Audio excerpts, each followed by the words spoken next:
ہر مسئلے میں پیچیدگی ہے جی. یہ پیچیدگیاں ختم ہو جائے تو ہماری سوسائٹی میں امن بحال نہ ہو جائے, جی نفرت اور تفرقہ ختم نہ ہو جائے. مسئلہ یہ ہے جی کہ خاص طور پر وہ معاملات جن میں احادیث میں نصوص موجود ہے ان میں پیچیدگی ہو جانا یہ سمجھ سے بالا تر. سمجھ سے بالا تر. یہ ایسے لگتا ہے کہ پیچیدگی کے پیچھے کوئی بغض ہے یا کوئی انٹرنل نفرت پل رہی ہے جو یہ پیچیدگی پیدا کرتی ہے. آپ صلی اللہ علیہ وآلہ وسلم نے جب خود فرما دیا من کنت مولا ہو فعلی مولا, جی جس کا میں مولا اس کے علی مولا, تو یہاں پیچیدگی ختم نہیں ہو جانی چاہیے.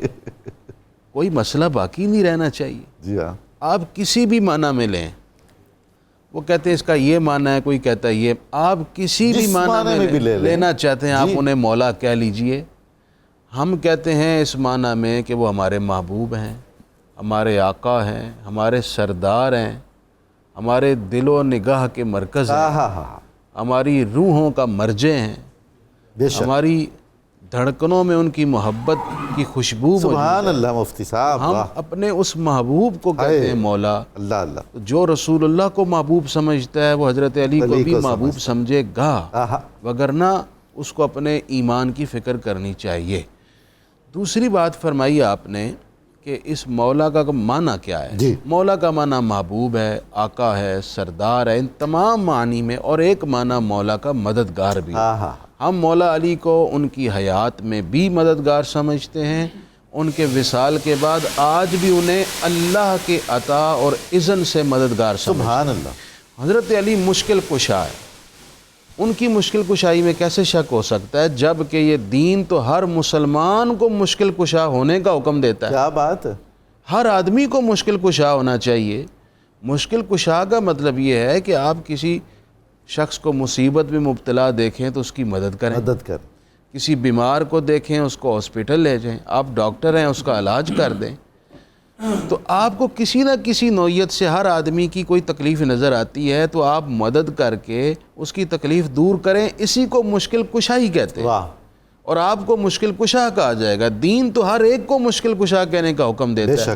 نبی پاک علیہ السلام نے ارشاد فرمایا من استطاع منکم ان ينفع اخاه بشیء فلینفعه, او کما قال علیہ السلام, تم میں سے جس سے بن پڑے کہ وہ اپنے مسلمان بھائی کو نفع پہنچا سکے تو پہنچائے, یہ میرا حکم ہے. اور وہ حدیث پاک جو مسلم کی ہے, من نفس عن مومن کربۃ من کرب الدنیا نفس اللہ عنہ کربۃ من کرب یوم الاخرہ, کہ جس نے کسی شخص کی دنیا کی مصیبت دور کی اللہ اس کی قیامت کی مصیبتیں دور فرمائے گا. تو ہر آدمی کو مشکل کشا ہونا چاہیے. اور حضرت علی تو زمانے رسالت اور عہد صحابہ بھی مشکل کشا تھے. حضرت عمر نے نہیں کہا تھا لولا علی لہلک عمر, علی نہ ہوتے تو عمر ہلاک ہو جاتا. اسی وجہ سے عہد صحابہ میں بھی آپ کو حلال المعضلات کہا جاتا تھا, کہ مشکلات کو دور کرنے والا. اور بعد از وصال کوئی مرتا نہیں ہے. یعنی مرنے سے مراد یہ ہے کہ بظاہر اسے موت آتی ہے, فنا نہیں ہوتا. موت کا وعدہ پورا ہوتا ہے, بندہ فنا نہیں ہوتا. بعد از وصال بھی برزخ میں حیات ہے. اور پھر شہید, اس کی تو حیات ہے. تو جب شہید کی حیات ہے تو شہید سے بلند درجے کے جو لوگ ہیں ان کی حیات نہیں ہوگی. جناب والا میں آخر میں یہ کہہ دوں, امام غزالی کا ایک جملہ آپ فرماتے ہیں کل من یستمد بہ فی حیاتہ یستمد بہ فی بعد وفاتہ. آپ فرماتے ہیں کہ جس شخص سے اس کی حیات میں مدد لی جا سکتی ہے اس سے اس کے وصال کے بعد بھی مدد لی جا سکتی ہے. یعنی وہ کیسے لی جاتی ہے؟ کار ساز حقیقی اللہ ہے, بے شک و شبہ اللہ کے علاوہ حقیقی مددگار کوئی نہیں. یہ ہمارا ایمان ہے. ہاں اللہ کی عطا سے اللہ کے بندے مدد کرتے ہیں جیسے فرشتے کرتے ہیں. بالکل. وہ کیسے؟ آپ کہتے ہیں فاتحہ شریف پڑھ کے حضرت علی کو ثواب ایصال کرتے ہیں اور آپ درخواست کرتے ہیں کہ اے اللہ کے پیارے حضرت علی ہمارے حق میں دعا فرما دیجئے, اللہ ہماری یہ مشکل دور کر دے. تو اب حضرت علی نے دعا فرمائی, ہماری مشکل دور ہو گئی. اسی کو مشکل کشائی کہتے ہیں.